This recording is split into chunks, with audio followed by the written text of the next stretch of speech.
Sino prayer? Si Ate Flor. Ay.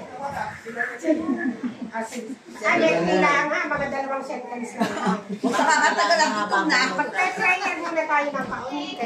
Salamat. Tapos si Ate Lene, mag-aabot ng bulaklak, sabay kaunting salita. Tapos si Ate Flor. Kasi Ate Flor, parang mag-blow ng candle. Masabay kanta na tayo. Sige. Ready na. Uy, si Kuya naka-off na. Sige.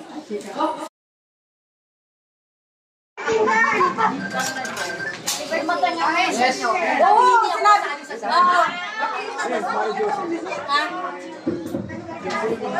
Oo, nakasukin na si Happy birthday. Yan, pasok po, pasok po. Ay, Leng, balik naman ng pinggan.